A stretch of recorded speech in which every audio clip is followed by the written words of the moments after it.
Si mai has tingut una relació que t'ha desgastat més que una marató de la Isla de les Tentaciones, potser no era només culpa de l'altra persona. Potser val la pena preguntar-te si estaves en el teu millor moment. Fora bromes. Vivim en una societat que ha normalitzat anar tirant, expressió que utilitzem molts cops per amagar que en realitat estem malament. Però aquest no hauria de ser l'estàndard.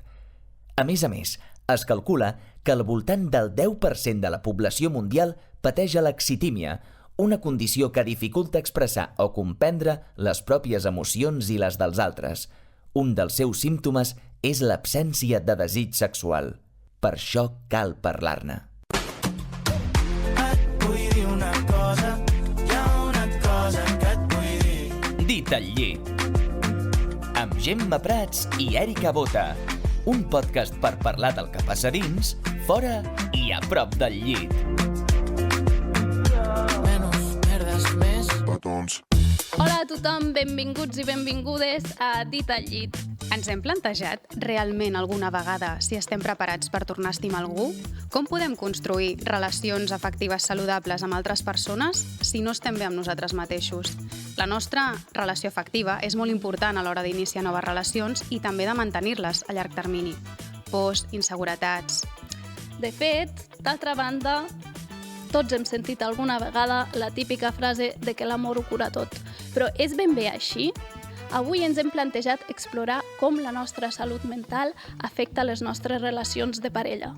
I avui, per parlar de tot això, tenim a dos convidats top amb nosaltres. Saludem el Roger Pedrós, una de les promeses més potents del panorama musical català, que transforma les seves experiències en lletres plenes d'amor, de vida, de sentir-ho tot a flor de pell, i a vegades també de trencar-se per tornar-se a construir, que d'això el programa d'avui és molt important. I per altra banda, la Marta Garriga, sexòloga, psicòloga, creadora de contingut i autora del seu primer llibre, La Charla, una trajectòria que tot just despunta i ningú millor que ella per ajudar-nos a entendre avui per què a vegades ens enamorem com si no hi hagués un demà d'una persona i als 2 minuts volem fugir-ne com si ens perseguís un cobrador d'Hisenda.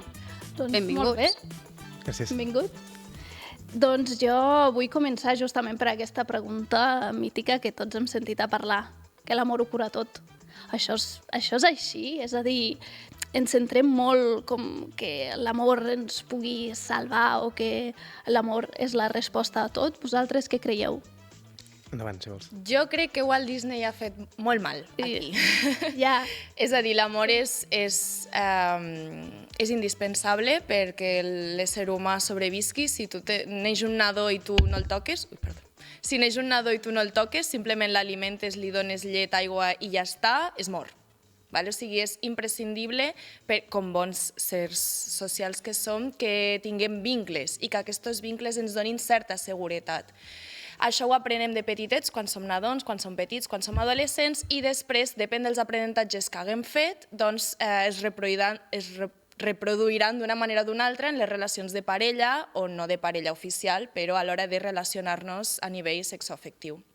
Sí, jo per mi, bastant d'acord amb ella, crec que l'amor en si és una paraula molt àmplia, no? I quan parlem d'amor crec que hi ha molts camps que han de cobrir aquesta paraula. Crec que és el motor evident de l'existència humana i que sense l'amor no faríem res per ningú, ni per nosaltres mateixos, i que sense amor no es pot viure, evidentment.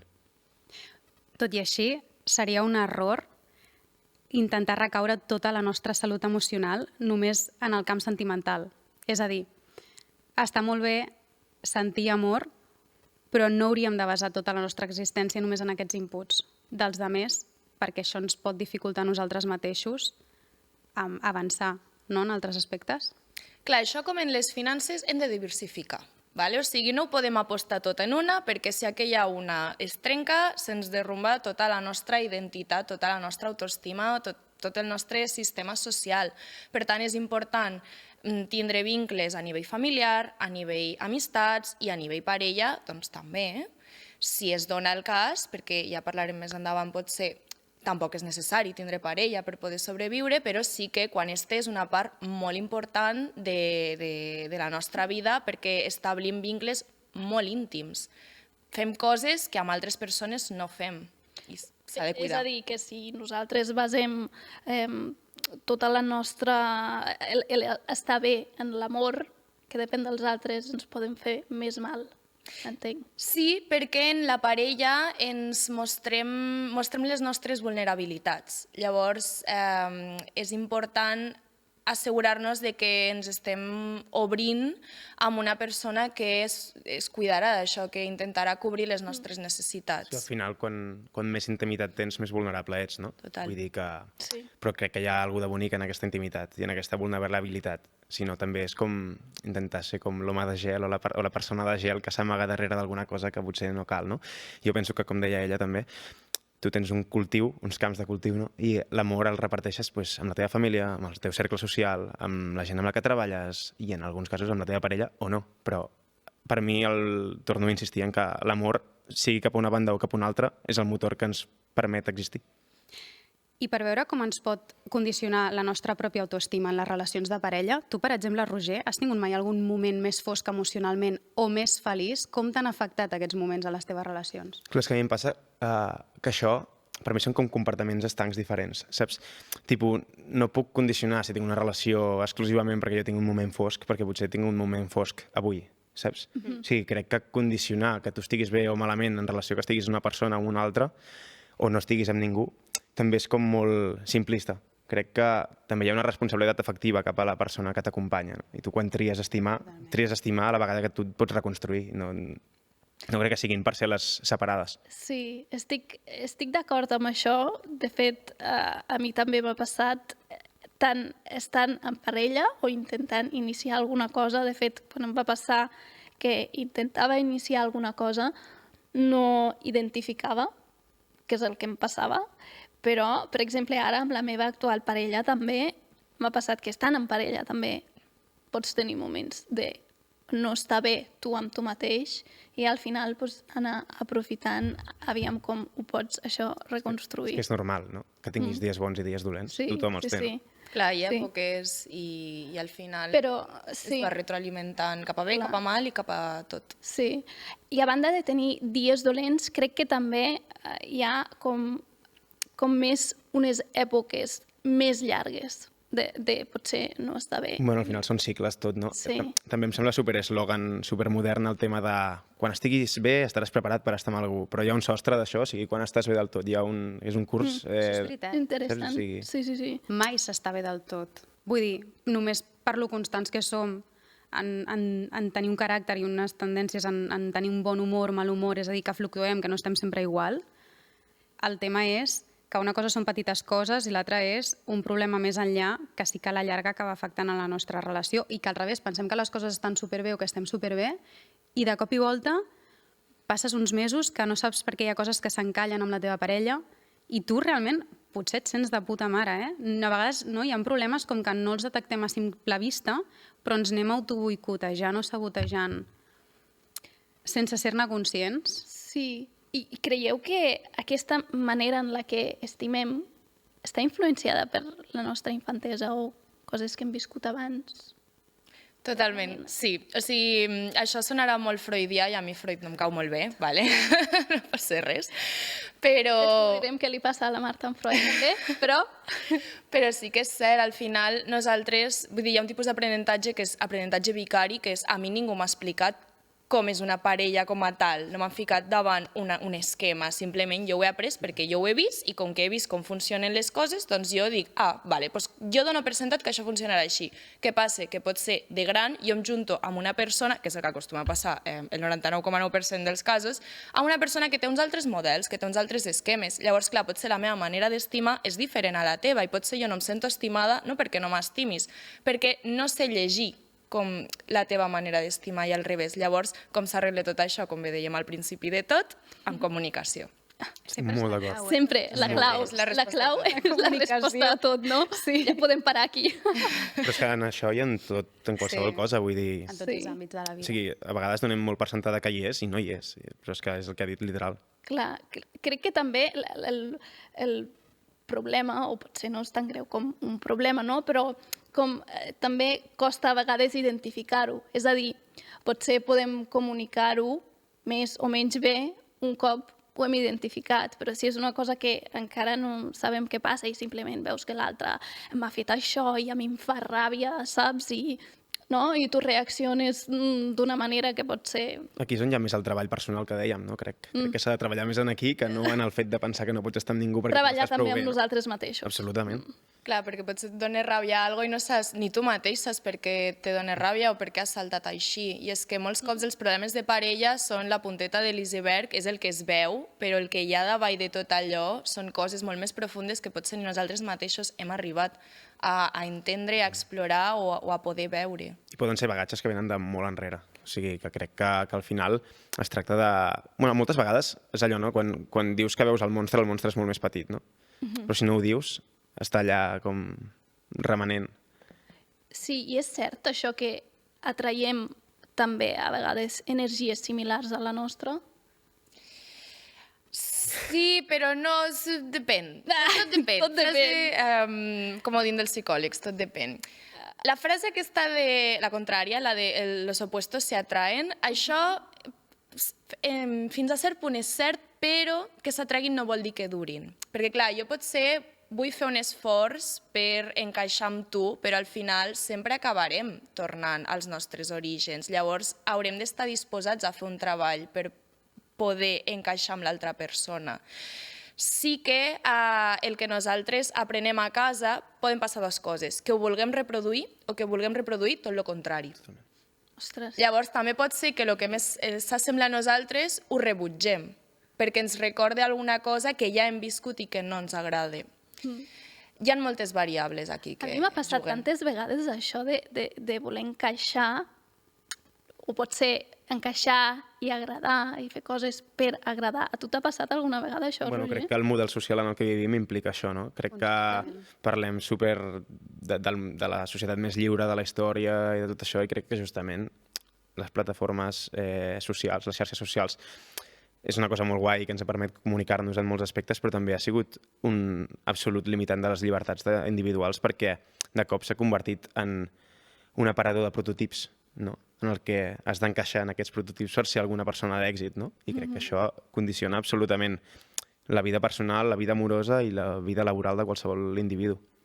I més enllà de les xarxes socials i de voler agradar a tothom i dels prototips, dins de la intimitat de la parella, tenim molt al cap i som molt conscients de que hem de ser nosaltres mateixos, passi el que passi, però sempre hi ha aquesta petita tendència, que és la que afecta també directament la nostra autoestima, de agradar-li a aquesta persona que vas coneixent, que vas moldejant aquesta personalitat i que tu vas adaptant-hi mica en mica. I llavors fins a un punt, no? Donar per rebre està bé, suposo, però on està el límit?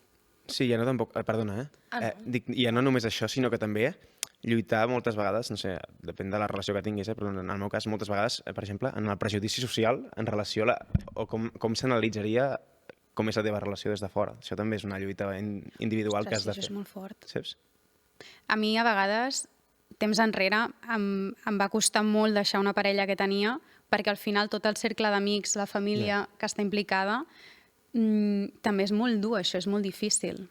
Perquè no talles amb la parella, talles amb Exacte, el que implica. talles amb una vida. Talles amb tot, no? Amb una vida, no només amb persones, talles amb una vida. I pots perdre amics, pots sentir-te molt sol, amb vincles familiars.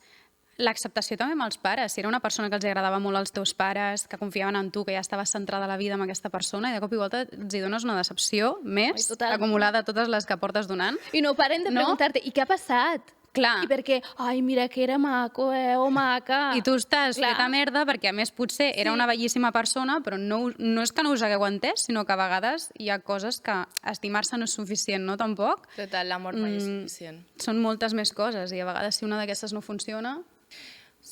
Ha d'estar compost per altres elements. O sigui, l'amor és molt bonic, però també hem d'anar amb compte amb fase d'enamorament, perquè a la fase d'enamorament precisament és quan idealitzem a l'altra persona, omplim buits d'informació que no tenim i per tant això és molt bonic, ens ho han romantitzat molt, però també és perillós fins a cert punt. Llavors hem de tindre en compte que potser la persona amb la que jo estic no és la persona amb la que jo estic, és la que jo he interpretat. Total. La que a mi m'agradaria. És que al Clar. final, El teu ideal, no?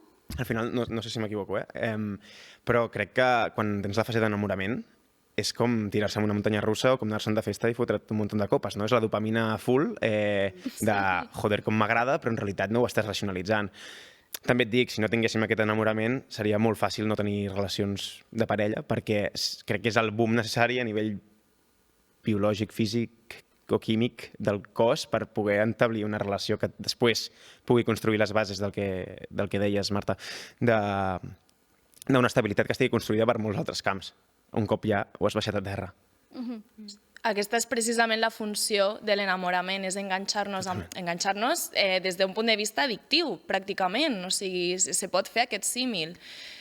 Per començar una relació amb una persona, a més allà és quan tenim el desig a tope, i després, quan ja s'ha passat tot aquest segrest del nostre cervell, tota aquesta droga, és quan es comença a construir la parella de veritat. I ara aquí ja sí que veus amb més claredat amb qui estàs i és quan has de ficar més feina, més esforç, que aquí és quan hi ha persones que tallen la relació perquè diuen no sé què ha passat, se n'ha anat l'amor, no, l'amor no se n'ha anat, l'amor se comença a construir ara, se n'ha anat l'enamorament. És que l'addicció a la dopamina és una cosa molt actual també. Clar. I costa de gestionar, perquè també els pics d'autoestima també passen molt quan et sents desitjat, quan hi ha aquesta novetat, quan et persegueixes, no? Després, quan estàs a casa i normalitzes i has vist a la teva parella despullada 30.000 vegades, vull dir, sí, saps que és la teva família, que estàs còmode, que te l'estimes, però com treballar aquest enamorament de veritat quan ja es perd aquest desig i també no caure tu en el deixar-te com a persona, per seguir tenint-te estable emocionalment i a través de l'autoestima, agradar-te físicament, com et segueixes comportant, que segueixes estant actiu, fent hobbies, fent coses que no... Jo aquí tornaria a agafar allò de la responsabilitat afectiva, no? Tant cap a tu com cap a la persona que tens al costat, perquè al final construir en parella vol dir construir en parella, no vol dir construir en solitari. O sigui, tu tens una responsabilitat individual cap a la teva persona, però també has triat tenir-la cap a una altra, perquè té uns pros i et suma. Però tens una responsabilitat també cap a això, que també està molt de moda allò de... És que clar, l'altre està malalt, o X cosa, o li passa X cosa, no? Vull dir, ja, és que a les persones els hi passen coses, i a tu què et passa, no? Ja. Vull dir, a mi em passen moltes coses, joder, la meva parella d'una paciència abismal, segurament, saps també? Clar. I ja hem parlat una mica de les emocions, de tot això que és com més emocional, però m'agradaria que passem una mica a parlar sobre el que és la relació sexual en si, que crec que també és un pilar bastant fonamental de les relacions. Sí, la sexualitat és molt important en les relacions de parella i quan hi ha un conflicte o hi ha una crisi de parella és la part que més es veu afectada. I, per exemple, clar, no sé, quan, per exemple, nosaltres no estem en un moment bo, referint-me a que no és que tinguis un dia dolent, sinó que potser estàs passant per una fase on anímicament o d'autoestima no estàs en el teu millor moment, clar, què passa en el teu desig sexual? Hi ha persones que reaccionen d'una manera diferent que d'altres, és a dir, hi ha alguns que diuen, doncs, no ho sé, sortiré a rebentar-ho tot, avui i tots els dies que surti de festa. En quin sentit rebentar-ho tot? Perquè rebentar tot, sí, potser estic barrejant massa coses, com rebentar-ho tot com amb ganes de lligar, amb ganes de tenir...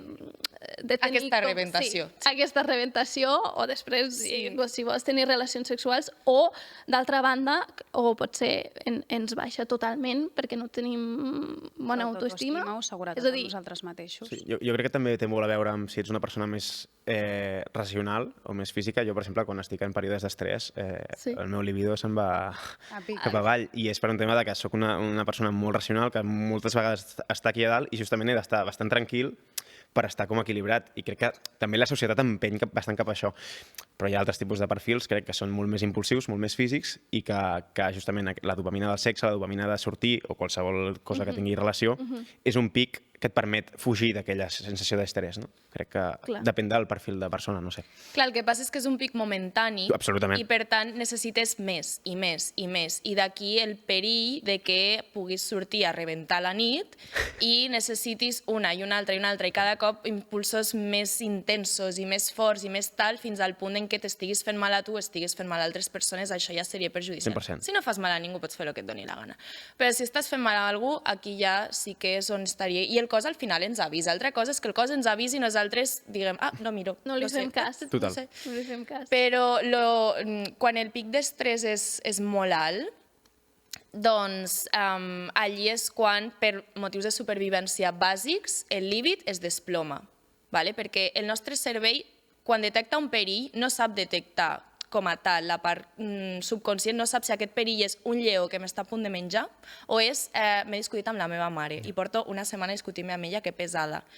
A ell li és igual, és un perill igual, per tant, què fa? Apaga el líbit. Perquè el que li importa és sobreviure amb aquest lleó. Hem de fugir d'aquest lleó, segreguem cortisol i, per tant, és quan no tenim ganes de tindre relacions sexuals. I si els problemes, a més, és amb la parella o amb la parella, potser no és el problema principal, però ja hi ha allí com una certa mal rotllo, mala vibra, doncs, amb més raó, amb tu no voldré. Sí, i si al final ho fas, també pot ser que dificulta arribar a l'orgasme o estar com gaudint. Totalment, perquè orgasme és, o sigui, perquè es pugui donar necessitem estar totalment relaxats. Són uns segons on literalment perdem el control de tot el que està passant, perdem el control del nostre cos. I el nostre cos no es pot permetre perdre el control si es sent en una situació de perill, ja sigui per la persona, ja sigui perquè tinc problemes a la feina o ja sigui pel motiu que sigui. No s'ho pot permetre. Per tant, molts cops a sexologia ens arriben consultes d'aquest tipus, de no puc arribar a l'orgasme o no puc tindre una ejaculació o què ha passat que amb la meva parella ja no tenim passió, el que sigui, i indagant, és que, bueno, potser ets una persona que amb la teva parella estàs meravellosament, però t'acaben de fer fora de la feina, el teu pare està a l'hospital, tu, pel que sigui, tens problemes d'autoestima perquè no et sents bé amb el teu cos o amb altres aspectes de la teva vida. Com has de tindre un orgasme? Com has de sentir plaer? I això passa igual amb nois que amb noies? És a dir, sempre s'ha dit que els nois són molt més físics, no?, a l'hora de tenir un orgasme, i les noies és com que hi hem de posar molta més imaginació, o això ens ha ensenyat la vida. Tu com ho vius, per exemple? Crec que també és un depèn, no? Jo o sigui, en aquest aspecte crec que tinc la meva feminitat bastant desenvolupada. En aquest aspecte soc una persona que està molt aquí. I a nivell sexual també ho noto. Crec que ens passa als homes, almenys en, no sé, diguéssim, cis hetero bàsics random,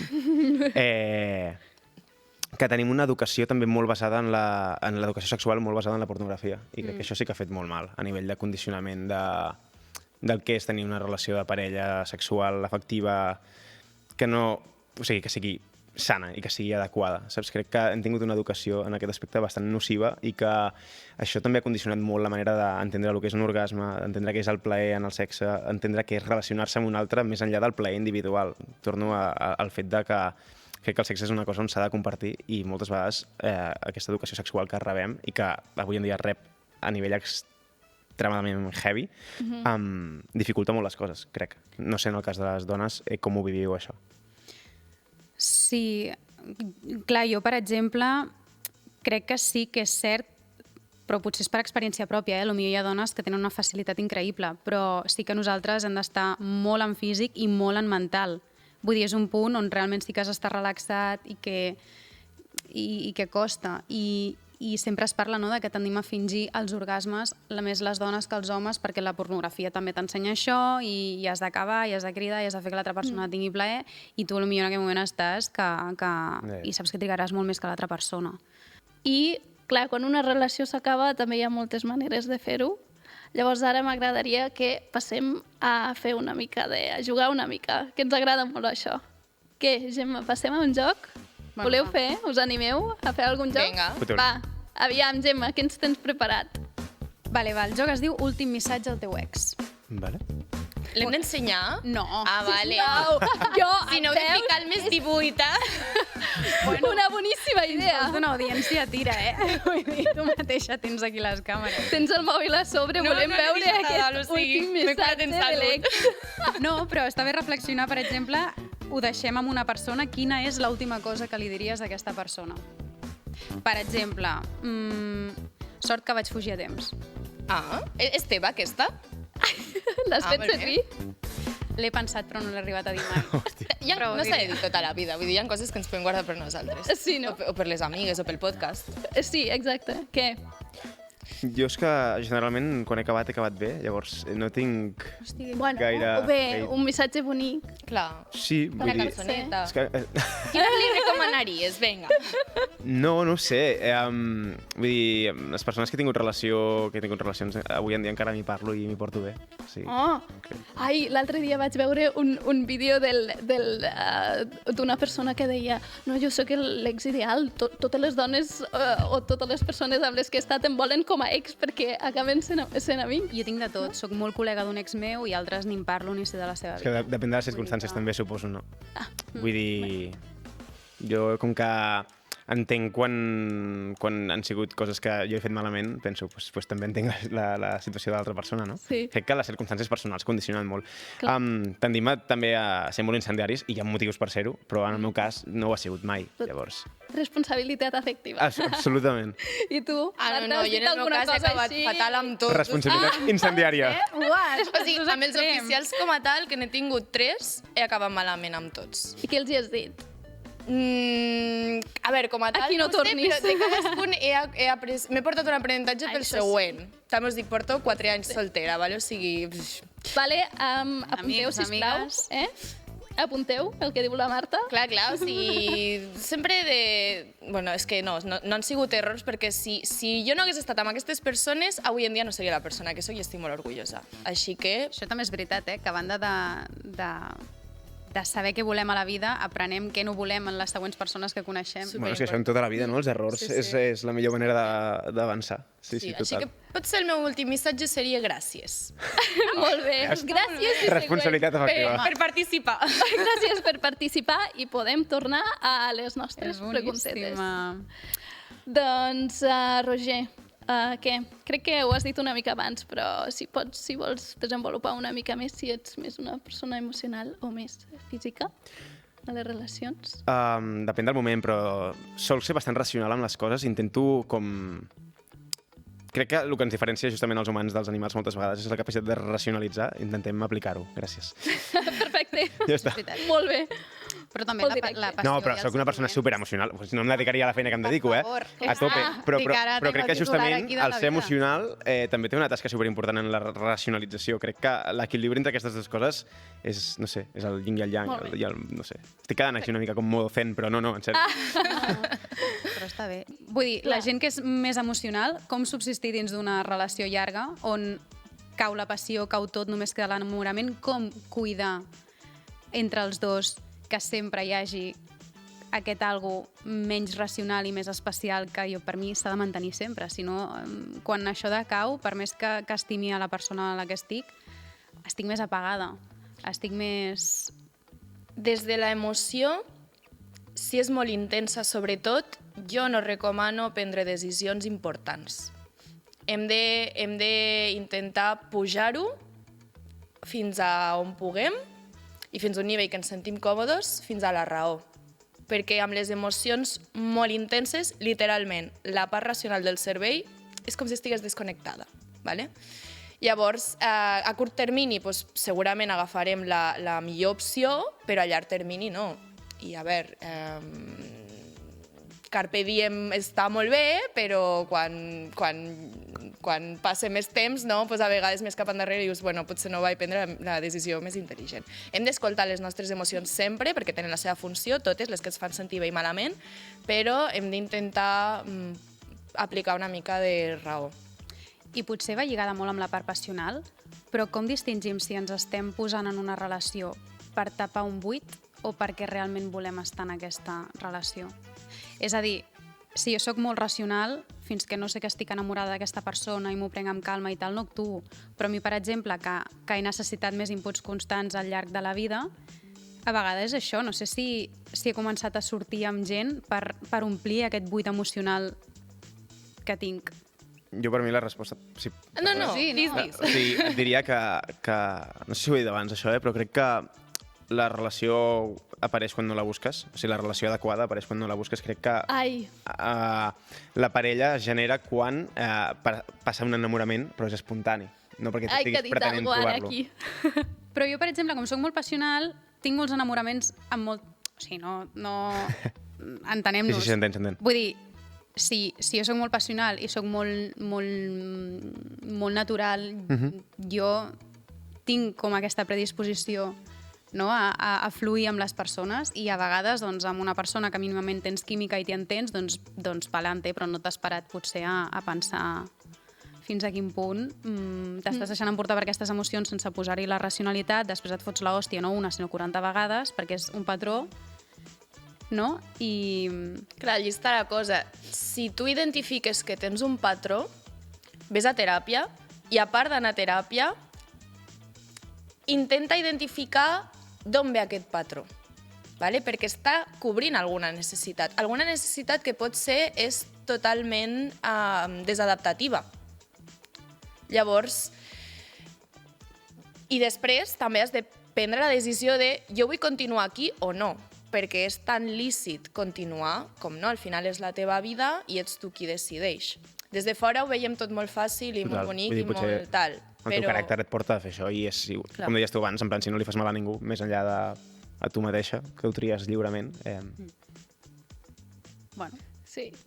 Són preguntes que no tenen resposta. Sí, és que no hi ha una resposta Però correcta. això és lo bonic, això O és no lo hi ha xulo. només una no, resposta. i està bé, perquè hem no? d'interpretar per buscar una mica l'empatia, anem a posar-nos en totes les situacions. Si hi ha aquesta herramienta màgica, no?, que ens ajuda a sortir una mica del pas. Spoiler, no. És la Gràcies a comunicació, Déu. la herramienta és la comunicació, senyores i Total, senyors. sempre. A mi m'agradaria saber si, Roger, la teva música t'ha servit com a teràpia per superar alguna relació, algun... Doncs saps que no escric gaire sobre relacions amoroses, en general? No, perquè és que és el tema més escrit del món mundial. I sí que hi ha cançons que he fet per amor i crec que han sigut molt honestes i que el que dic és el que sento, o a vegades he fet servir lletres que expressen el que per mi és estimar de manera que jo entenc. Però intento escriure de moltes coses que siguin també quotidianes de societat actual i que em sembla que també són importants i que també han d'estar presents en la música d'aquest país. Perfecte, sí. Molt I bé. per a lligar? Doncs és una arma molt fàcil de fer servir, t'ho juro, O sigui, molt fàcil. Però crec que no he fet servir gaire això. Així que recordes que jo porto bastant temps en una relació, ja gairebé 4 anys, llavors és una arma que està com descarregada. Però en el seu moment, evidentment, sobretot quan estàs més que fer cançons, quan estàs en tele o surts en programes així, llavors, o sigui, allò és... O sigui, hi ha com un atractiu cap a aquestes coses molt curiós i jo obria Instagram i era com què està passant aquí? Has notat aquí un canvi? No, de sortir en un programa per la tele i als 10 minuts obrir els directes d'Instagram i les sol·licituds i trobar-te fetitxistes de peus fins a Què diu? Que bo. balls amb pilotes de tota mena.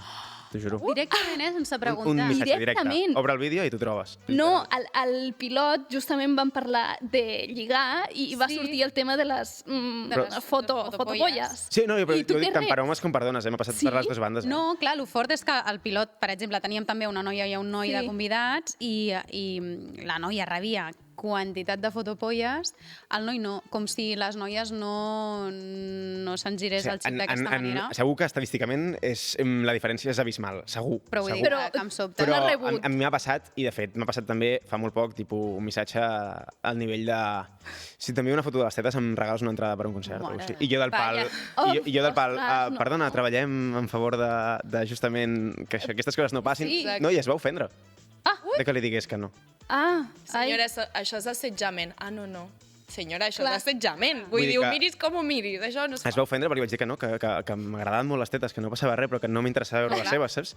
Que estava bé que comprés l'entrada, Estaves ja que jo bé amb- necessito menjar, que em compri l'entrada, no li vull regalar una entrada, saps? I tant, i tant. Però era com... per què? Això passa. A mi el que em xoca és que per mi és una cosa de sentit comú, a banda de que em faria un corte tremendo obrir una persona que no connecta res i tal qual exposar-me d'aquesta manera, però és que què els hi passa a aquesta gent? És que ells ells ho normalitzen, per ells deu ser Hi ha normalíssim. un punt de morbo, suposo, en el fet d'això, no? Crec. Si no, no... O sigui, al final, també ho fan des d'un lloc. Generalment, quan m'ha passat, són des de comptes més anònimes, comptes molt petites, comptes privades. És des d'un lloc de joc, crec, per les pròpies persones que ho fan. Aviam com reacciones, fins i tot. Sí, jo què sé, és un joc morbós, en realitat. També tu allà com ho rebis, no? Però Sí. passa per totes les bandes. No sé com hem acabat parlant d'això.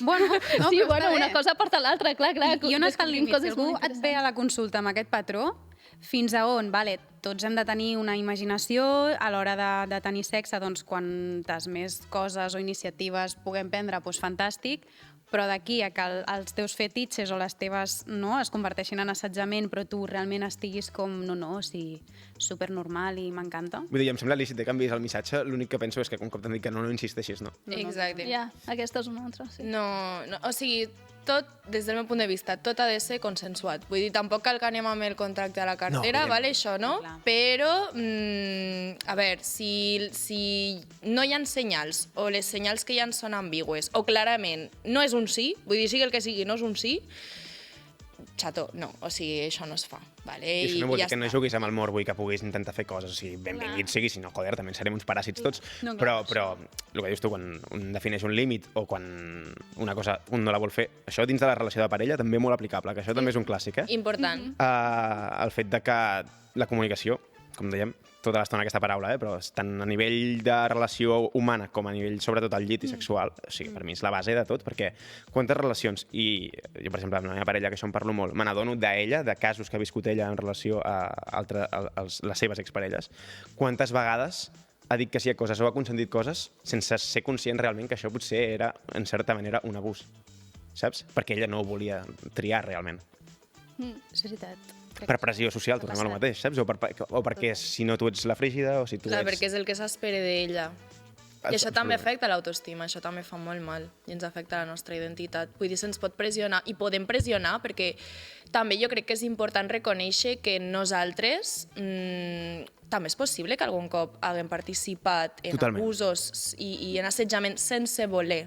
I per canviar-ho realment hem de començar admitint que potser nosaltres podríem estar allí, Total. en aquest bando, i ja està. I des d'aquí és quan podrem fer alguna cosa per canviar-ho. Reconèixer que pot ser Bueno, és algo que que no... qui no ha fet alguna cosa de la que s'arrepenteixi alguna vegada, no? Clar, Clar. és que no, Sí, sí. no som sants. I d'aquí el també la tema- importància superbèstia d'una educació a instituts, escoles, i una comunicació transparent pares-fills tant d'educació sexoafectiva, però de manera transparent, explicant Clar. que la pornografia no deixa de ser una cosa fictícia, com és el sexe, com és una relació amb una persona i com s'ha de tractar les altres persones, perquè justament és curiós, com deia abans, hòstia, ara que sembla que tot sigui tan modern i tan guai, estem tornant super enrere en aquest Sí, aspecte. sí. O sigui, estem en una època on els masclismes estan supermarcats en les generacions de 13, 14, 15 anys.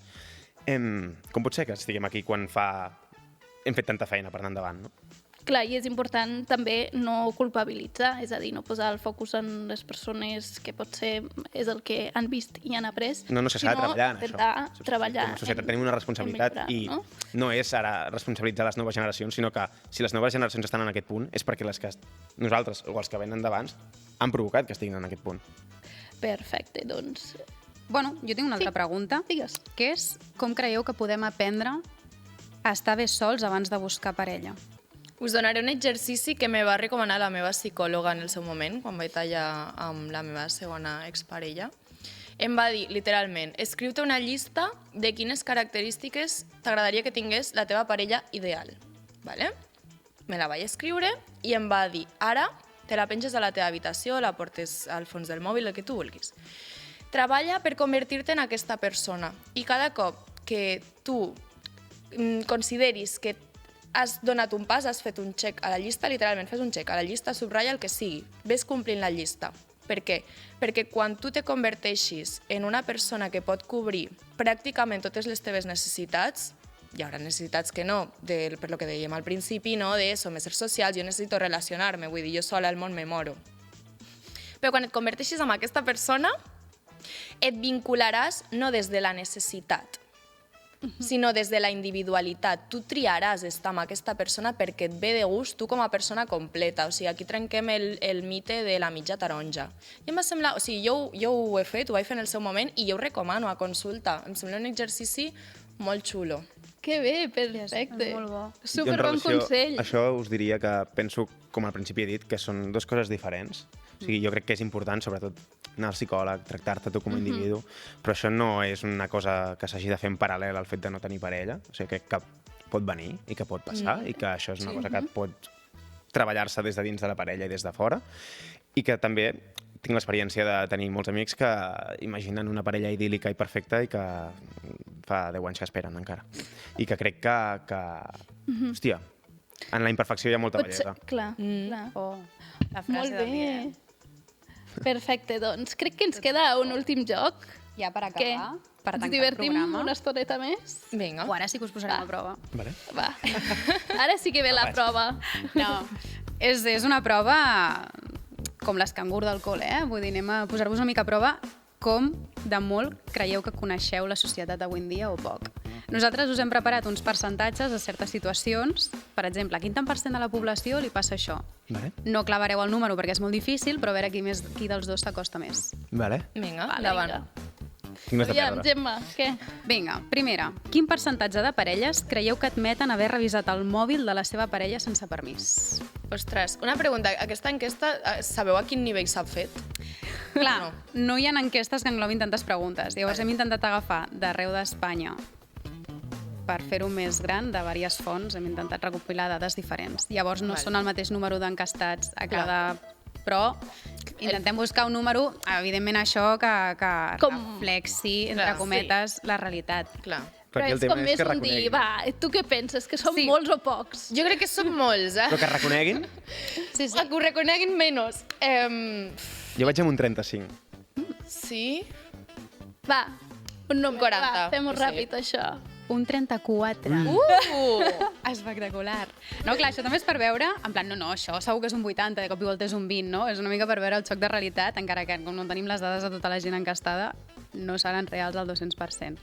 Vinga. Va, quin percentatge de persones ha fingit un orgasme en algun moment de la seva vida? Tenim dues respostes. Podeu fer el percentatge de dones i el percentatge d'homes per separat, perquè no hem trobat. D'acord. Jo dones diria mínim un 80, per desgràcia, i de homes un 5, un 10.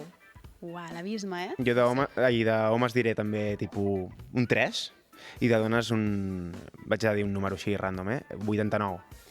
Doncs no sé a quanta gent de cada sexe es va encastar, però us sorprendrà que els homes van ser un 28% i les dones un 67%. Hòstia. Per tant, sí, la diferència És molt gran. bé en dir que les dones molt més que els homes, però No tant. ja em sembla que reconeixen bastants més homes també haver fingit arribar en aquest moment. Quin percentatge de persones prefereixen dormir soles encara que tinguin parella?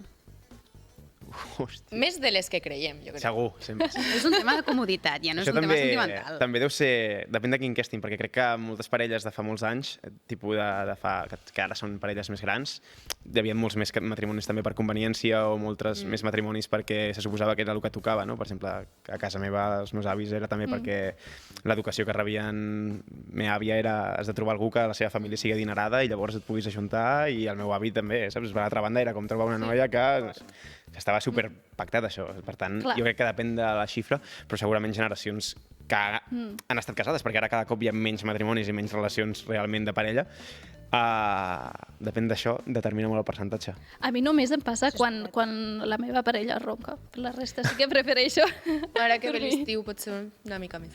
Sí. Va, dieu un número. Vinga, va. 20, 18. 19. 30. Ah, bueno!